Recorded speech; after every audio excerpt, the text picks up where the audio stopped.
He called her useless, a maid who didn't belong in his house, unaware she had been silently loving him his entire life. When she finally revealed the truth, he laughed in her face and threw her out. But days later, a single DNA test shattered everything he thought he knew. Now the powerful CEO must face the one truth he can't control. What happens when the woman you disrespected is actually your mother? Hello fam, welcome to True Love Stories, where we share interesting and intriguing stories. Please do well to subscribe to my YouTube channel. Do not forget to like and share with your loved ones. Now let's dive into the story. Atlanta moved fast. Glass towers, black luxury cars, rooftop deals sealed over aged whiskey. And right in the center of it all was Marcus Sterling. At just 32, Marcus had already mastered the art of power. His presence was precise, tailored suits, gold watch, fresh low-cut fade always sharp. He spoke with intention, moved with control, and trusted very few people. In his world, perception was currency, and weakness had no place. That's why Alana Brooks didn't fit. She wasn't part of the polished skyline. She came from the quieter parts of the city, where life was harder, but people were real. She wore her natural curls freely back then, often pulled into a puff or wrapped in colorful scarves. She had a calm spirit, observant eyes, and a strength that didn't need to be loud. Their connection had been unexpected. Brief, intense, and then complicated. When Alana told Marcus she was pregnant, everything changed. They met in his high-rise office overlooking the city. Floor-to-ceiling windows framed Atlanta's skyline, but Marcus barely glanced at it. His attention was locked on her. "You're sure?" he asked, his voice controlled but tight. Alana nodded, hands resting protectively over her stomach. "I wouldn't be here if I wasn't." Silence filled the room. Marcus turned away, running a hand over his face. His mind was already calculating investors, board members, public image, timing. A child would disrupt everything. "I'll take care of it," he said finally. Alana frowned. "Take care of what?" He turned back, pulling open a drawer and sliding out a checkbook. "This situation," he replied flatly. "You won't have to worry about anything financially." Her expression hardened. "You think I came here for money?" "That's what most people want," he said without hesitation. "I'm not most people." There was a pause, one that stretched longer than Marcus was comfortable with. "Then what do you want?" he asked.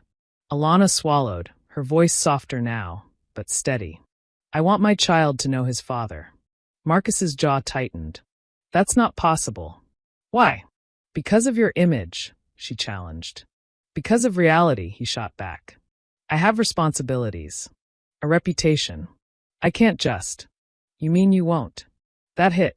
For a moment, neither of them spoke. Then Alana said something that neither of them would ever forget. "I'll disappear from your world, but don't take my child away from me." Marcus studied her carefully.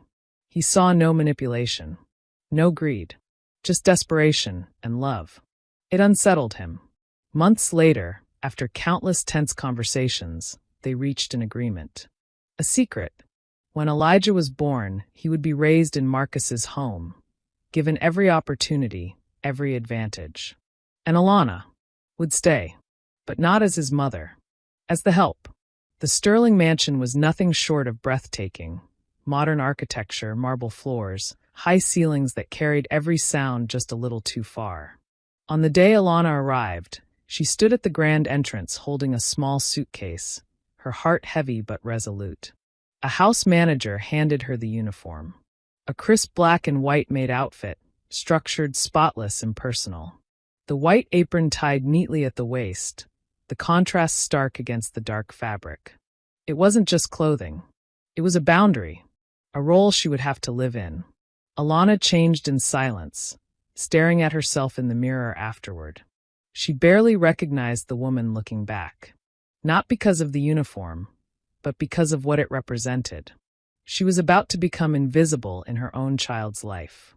When she first held Elijah in that house, it took everything in her not to break. He was so small, so perfect. She memorized every detail, the softness of his skin, the rhythm of his breathing, the way his tiny fingers wrapped around hers. Miss Alana will be helping take care of him, Marcus had said to the staff, his tone professional, detached. Miss Alana. Not Mom. Never Mom. And she agreed to it, because being close, even like this, was better than not being there at all. Days turned into months. Alana moved through the mansion quietly, efficiently, always in her black and white uniform, always just outside the line she wasn't allowed to cross. But when no one was watching, her true role showed. She was the one who rocked Elijah to sleep when he cried through the night, the one who hummed soft gospel tunes under her breath, the one who whispered, "I love you," even though he was too young to understand. Marcus noticed. Not openly, but he noticed. He saw how calm Elijah became in her arms, how her presence grounded the child in a way nothing else did. And for a man who controlled everything, it was one of the few things he didn't interfere with. Because deep down he knew. This arrangement might have been his decision. But the love? That belonged entirely to her. And so, under one roof, a powerful father built an empire. A hidden mother wore a uniform. And a child grew up surrounded by both, without knowing the truth that would one day change everything. By the time Elijah turned 6, the Sterling mansion had transformed, not in structure, but in atmosphere. What was once quiet and controlled had become something colder, more calculated, because Danielle Carter had arrived. Their wedding had been everything Atlanta's elite expected, lavish, exclusive, and strategic. Danielle wasn't just a bride, she was a business move. The daughter of a powerful mogul, she brought connections, influence, and a level of social polish that matched Marcus's ambition perfectly. She looked the part effortlessly, flawless skin, designer gowns, and hair that was always immaculate, whether styled in a bone-straight silk press or laid into a sleek, sculpted ponytail. Her presence turned heads, but her warmth, that was harder to find. The first time Danielle met Elijah, she smiled, but it didn't reach her eyes. "So this is him," she said, looking the boy over like he was a detail to be acknowledged rather than a child to be embraced. Elijah, standing behind Marcus's leg, peeked out quietly.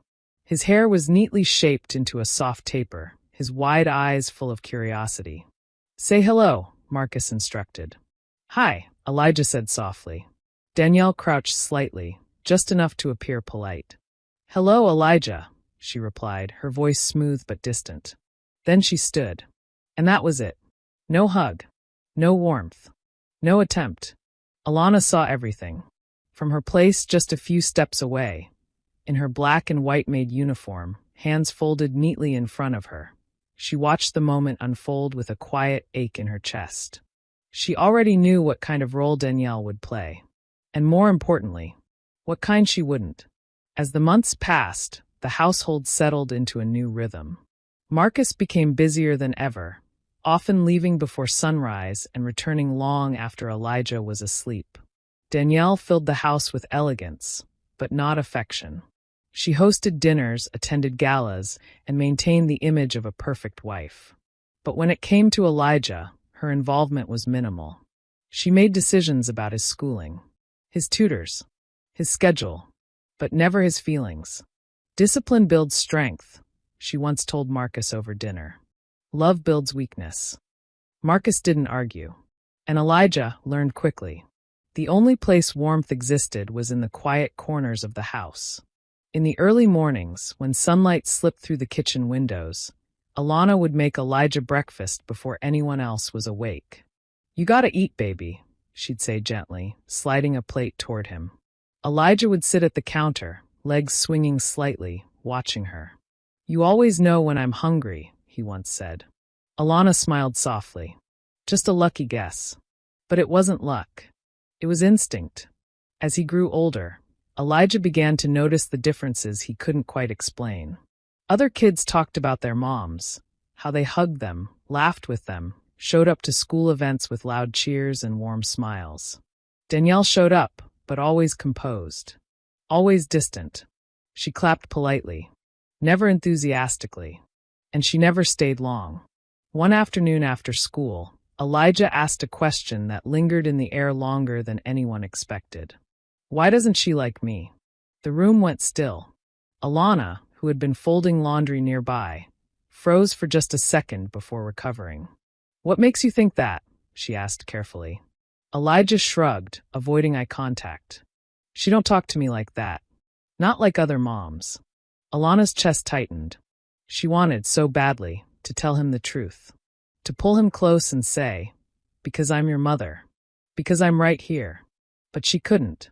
So instead, she walked over, gently adjusting his shirt collar. "She just shows things differently," Alana said softly. Elijah didn't look convinced, but he nodded anyway, because children learn early how to accept what they don't understand. By the time Elijah reached his teenage years, the emotional gap had widened into something permanent. He stopped asking questions, stopped expecting warmth, stopped needing anyone. His style changed. His hair now kept in a sharp low fade, his posture more rigid, his expressions harder to read. He carried himself like someone older, someone who had already figured out that softness didn't get you far. Danielle approved of that. "He's learning," she told Marcus one evening. Marcus simply nodded. But Alana noticed something else. He wasn't just learning. He was hardening. Their interactions became fewer, but sharper. "Don't hover," Elijah snapped one afternoon when Alana lingered near his room. "I was just making sure you." "I said I got it." She stepped back immediately. "Okay," she said quietly. But later that night, she still left a plate of food outside his door. He never acknowledged it, but it was always gone by morning. The mansion, despite its size and beauty, felt divided in invisible ways. Marcus and Danielle lived in one world, structured, ambitious, emotionally distant. Elijah lived in another, guarded, observant, slowly building walls. And Alana, she existed in between, never fully seen, never fully acknowledged, but always there, watching, waiting, loving him from a distance that grew harder to bear with each passing year. Because the truth was becoming clearer every day. Elijah wasn't just growing up without a mother. He was growing up without knowing what love felt like.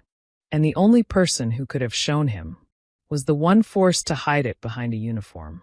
The night everything changed didn't come with warning. No slow build. No chance to prepare. Just a phone call. Elijah had just gotten home from a late study session. At 18, he was already carrying himself like someone older. Broad shoulders, sharp low fade always clean, dressed in dark, fitted clothes that matched his mood more often than not. The mansion was quiet. Too quiet. He had just dropped his keys onto the marble counter when his phone rang. Unknown number. He almost ignored it. Almost. "Hello," he answered. "Is this Elijah Sterling?" A voice asked, formal and urgent. "Yes." There was a pause. "The kind that changes everything. I'm calling from Northside Hospital. Your parents have been in an accident." The drive to the hospital felt unreal. Streetlights blurred. The city moved, but Elijah felt frozen inside it. By the time he arrived, everything had already been decided for him. A doctor. A quiet hallway. That look people give when there's nothing left to say. "I'm sorry." That's all he really heard. Marcus Sterling gone. Danielle Sterling gone. Just like that. Grief didn't hit Elijah the way people expected. He didn't collapse. Didn't scream. Didn't cry. Not then. He stood still, jaw tight, eyes dry, hands clenched at his sides. Processing. Or maybe protecting himself from it. Because deep down, Elijah had already learned something important. Feeling too much made you weak. And weakness didn't survive in his world. The funeral was a spectacle. Black cars lined the street. Atlanta's elite showed up in perfect formation. Tailored suits, dark dresses, polished condolences. He's so young. Such a tragedy. Marcus built an empire. Elijah stood at the front, dressed in an all-black suit, posture straight, expression unreadable. His hair was freshly cut, edges sharp, everything about him controlled. People shook his hand, offered sympathy, but no one really saw him. Except one person. Alana. Standing further back, still in her black and white maid uniform, hands clasped tightly together, eyes filled with quiet pain. Not just for Marcus and Danielle, but for her son. She watched him carry the weight of the world without flinching. And it scared her. Within weeks, reality replaced mourning. Lawyers, board members, executives, all sitting around a long glass table, looking at Elijah not as a grieving teenager, but as the new CEO. "It's what your father would have wanted," one of them said. Elijah didn't hesitate. "I'll take it," he replied. No emotion, no doubt, just decision. The transition was immediate, brutal. Elijah went from high school senior to corporate leader overnight. Early mornings turned into sleepless nights. Meetings stacked on meetings. Expectations pressed in from every direction. But he didn't crack. He adapted. Fast. At first, people underestimated him. "He's just a kid. He won't last." They were wrong. Elijah learned quickly, and more importantly, he learned how to control a room. His voice became sharper. His tone colder. His patience almost non-existent. "I don't pay you to guess. I pay you to know," he snapped at a senior executive during one meeting. Silence followed. No one challenged him again. Fear replaced doubt. And in Elijah's mind, that was respect. Back at the mansion, things changed too. The house felt bigger now. Emptier. But Elijah didn't acknowledge it. He filled the silence with work, structure, control. Staff schedules became stricter. Expectations higher. Mistakes? Unacceptable. And unfortunately, Alana wasn't an exception. One morning, she accidentally knocked over a glass while cleaning his office. The sound shattered through the room. Elijah looked up immediately, irritation flashing across his face. "Are you serious right now?" he said coldly.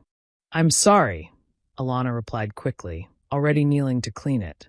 "You've been here how long and you still can't get simple things right?" The words cut deeper than the situation deserved. But Elijah didn't see that. He only saw imperfection. And imperfection reminded him of chaos. "I'll fix it," she said softly. "You better," he muttered, already looking back at his laptop. Moments like that became more frequent. Short comments, sharp criticism, dismissive glances. To everyone else, it was just Elijah being Elijah, the cold, demanding CEO. But to Alana, it was something else entirely. It was her son, and he was slipping further away. Late at night, when the mansion finally settled into silence, Elijah would sometimes sit alone in his office, staring out at the city. Atlanta still moved. Still alive. Still loud. But inside him, there was nothing. No grief. No softness. Just pressure. Responsibility. And a constant need to stay in control. Because the moment he stopped, everything he'd buried might rise to the surface. And he didn't know how to face that.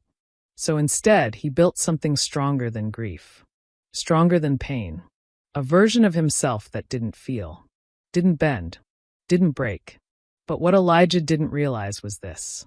The same walls protecting him were also isolating him from everyone, including the one person who had never left his side. And as his power grew, so did the distance between him and the truth. A truth that had been standing right in front of him, dressed in a black and white uniform, loving him silently, while he slowly became someone she barely recognized. Power had settled into Elijah Sterling like a second skin. By 25, he wasn't just running the company. He was the company. His name carried weight in every room. His decisions moved markets.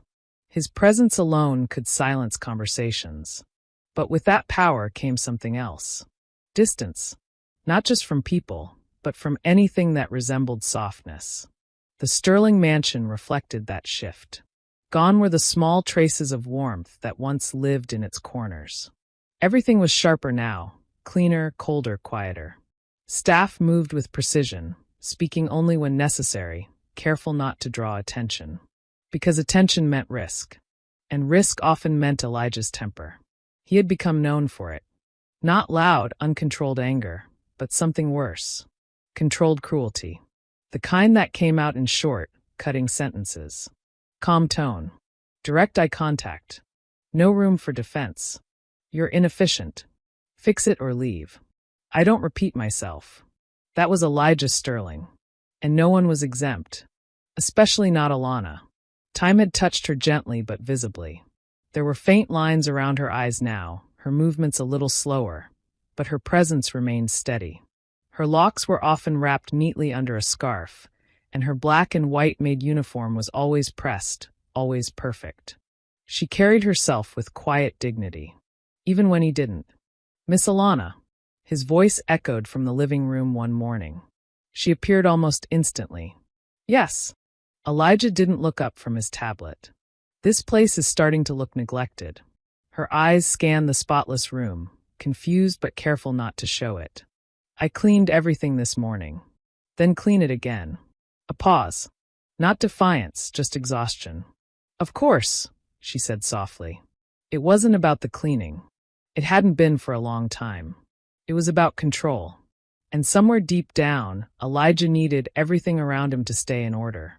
Because inside, nothing was. That afternoon, something small set him off.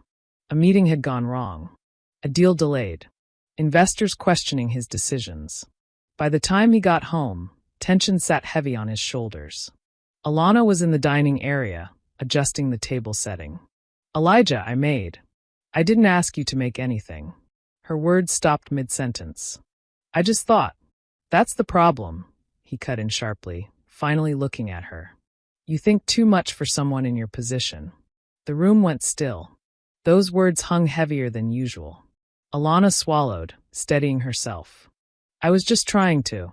"You're trying to do more than you're paid for," he said coldly. "Stick to your job." Something shifted in her then. Not anger, not defiance, but something deeper. A quiet breaking point. "I've always done more," she said gently. Elijah frowned slightly, caught off guard by her tone. "And that's exactly why boundaries exist," he replied. "So people don't forget where they stand." Her hands tightened slightly at her sides. "Do you really believe that?" she asked. His expression hardened instantly. "Believe what?" "That people are only worth the roles you give them." A dangerous question. The kind no one ever asked him. Elijah stood up slowly. "You're crossing a line." Alana took a breath.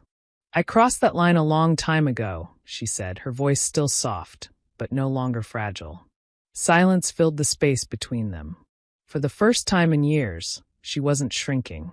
And Elijah didn't like it. "You're fired." The words came out flat. Final. Like a signature at the bottom of a contract. The air shifted. Even the staff nearby froze, pretending not to listen. Alana blinked slowly, as if giving herself a moment to fully hear it. "You don't mean that," she said quietly. "I do." His gaze didn't waver. "You've been here long enough." "I tolerated it." "That's over."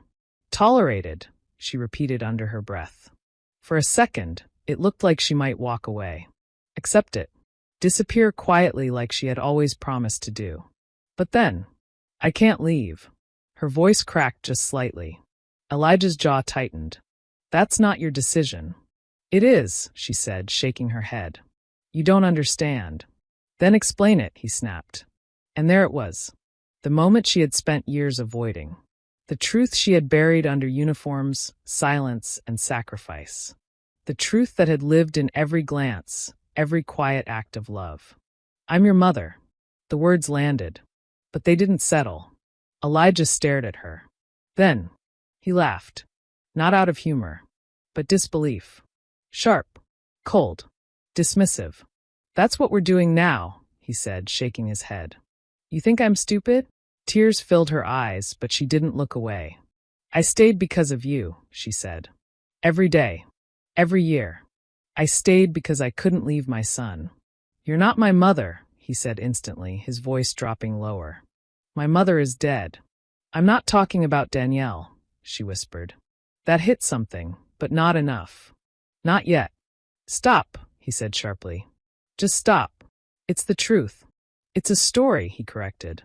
"And not a good one." Her voice trembled now. "Ask your father." "He's gone," Elijah snapped. "So whatever lie you're trying to build, it ends here." Silence. Heavy. Painful. Final. Alana nodded slowly. Not because she agreed, but because she understood. He wasn't ready. And maybe he never would be. I never wanted anything from you, she said quietly. Not your money. Not your name. She took a small step back. I just wanted to be close enough to love you. Elijah didn't respond. Didn't move. Didn't soften. Goodbye, Elijah. She turned and walked away. Still in her black and white uniform. Still carrying the same quiet strength she had walked in with years ago. But this time, she was leaving empty. The front door closed softly behind her. No dramatic sound. No final words. Just silence. And for the first time in a long time, the mansion felt too big. Too quiet. Too empty. Elijah stood there alone. Jaw tight. Expression unchanged. Convincing himself it didn't matter. That she didn't matter. That none of it was real. But deep down, something had shifted. A crack. Small. Almost invisible. But enough to let doubt in. The first night after Alana left, Elijah didn't notice the silence. Not immediately. He moved through the mansion like he always did. Measured steps, focused mind, phone in hand. Emails. Calls. Numbers. Decisions. Control. Everything exactly how he liked it. But the second night, something felt off. Subtle. Unsettling. It started with small things. No soft footsteps early in the morning. No quiet clinking of dishes before sunrise. No presence lingering just outside his space. The house was still running. Staff doing their jobs, everything spotless, everything in place.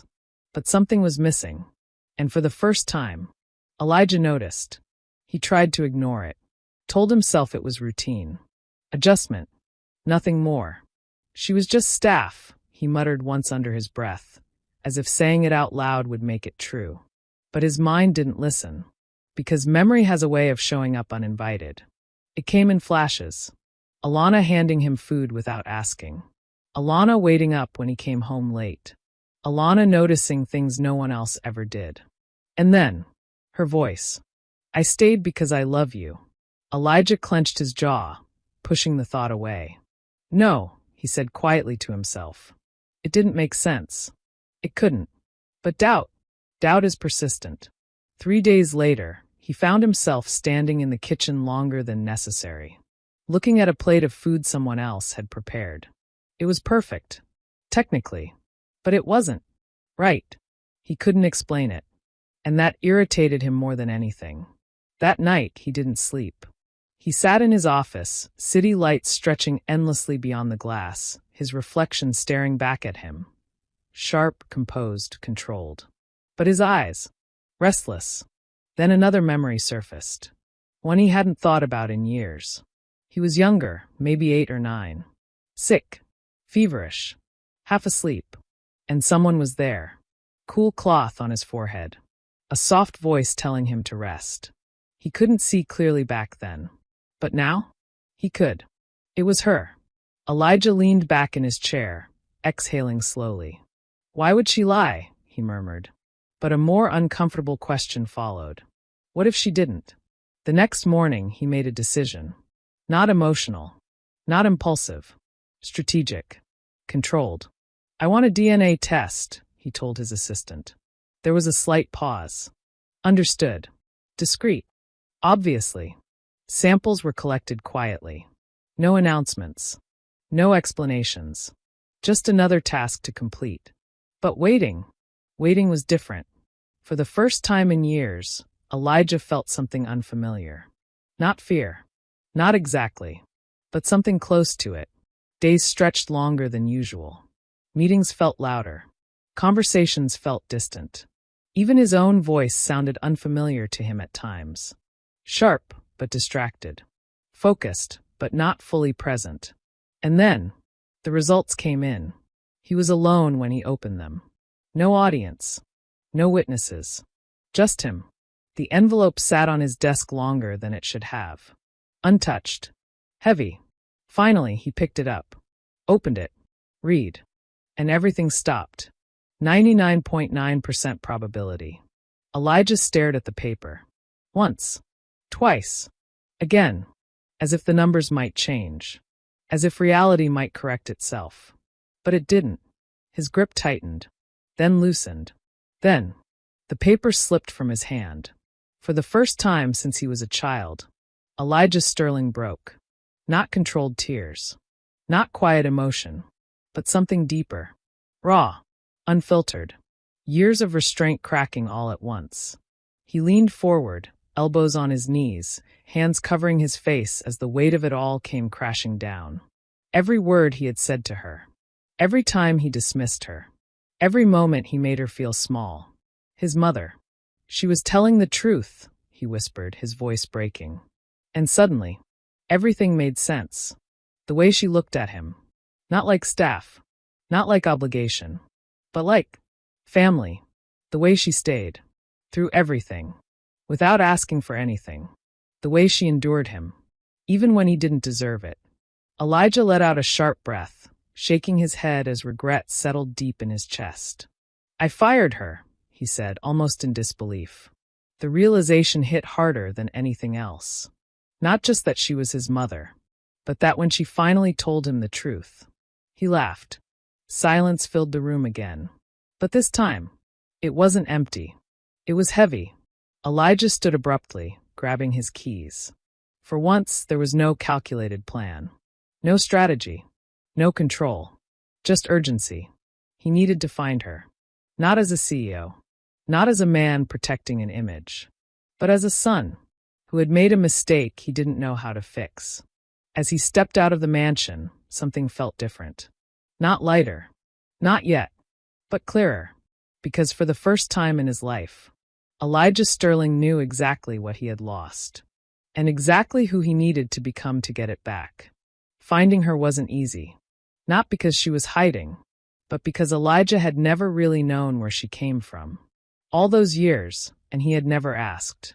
The realization sat heavy with him as he drove through parts of Atlanta he hadn't visited in years.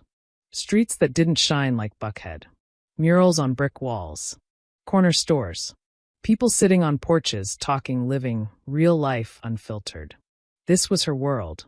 The one she left behind. To stay close to him. He asked around carefully, quietly, using her name, her description. Some people didn't trust him at first. His car alone made him stand out. His presence felt out of place. But eventually, someone pointed him in the right direction. Miss Alana? Yeah, she just moved back not too long ago. Third house down, blue door.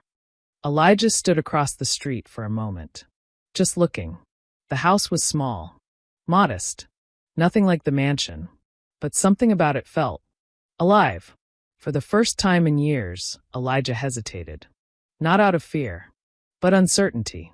He had faced boardrooms, billion-dollar deals, powerful men who tried to challenge him, and never once second-guessed himself. But this was different. He walked up to the door. Knocked. Footsteps approached slowly. Then, the door opened. Alana stood there. No uniform. No black and white apron. Just her. Her locks fell naturally over her shoulders, a few strands of gray woven in now. She wore a simple, comfortable outfit, soft, unguarded, real. And for a moment, they just looked at each other. Elijah spoke first. I didn't know. His voice was lower than usual. Not sharp. Not commanding.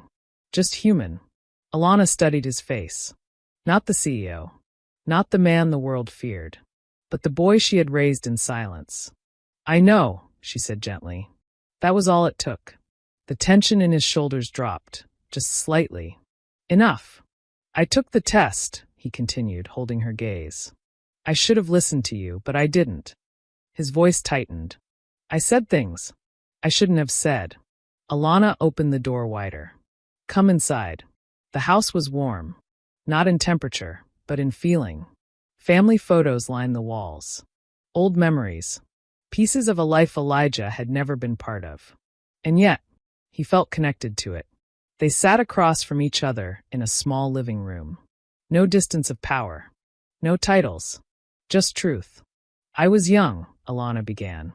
And you were everything to me the moment I knew you existed. Elijah listened. Really listened.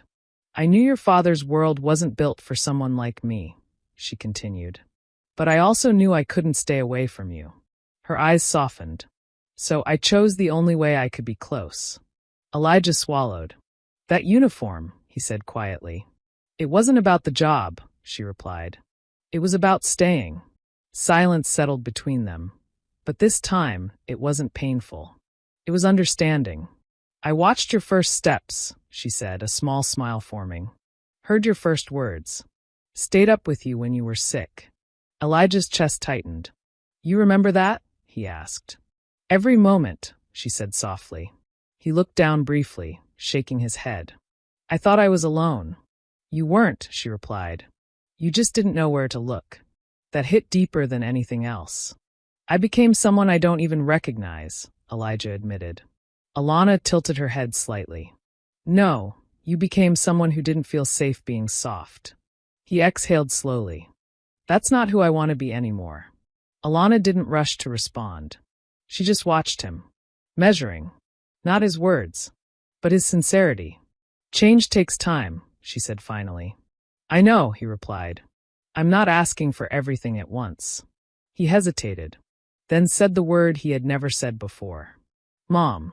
Alana froze. Just for a second. Her eyes filled instantly, but she didn't look away. Say that again, she whispered. Mom. This time it landed.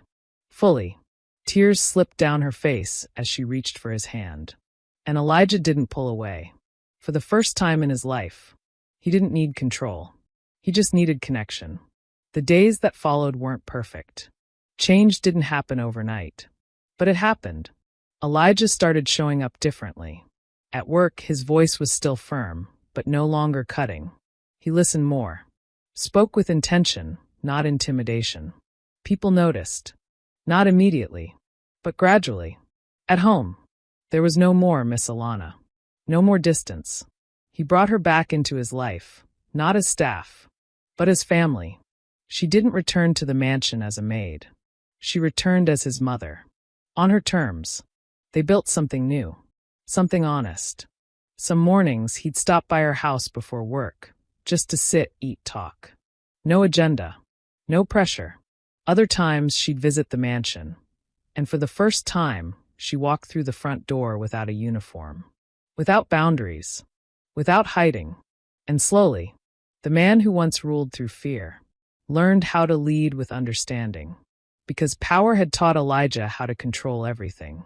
But love taught him how to be human. And in the end, the thing he had searched for his entire life was never in the boardrooms, never in the money, never in the title. It was in the woman who wore a black and white uniform and loved him anyway. Finally, we have come to the end of this story. I hope you enjoyed the story. If so, do well to like and subscribe to my YouTube channel for more interesting stories.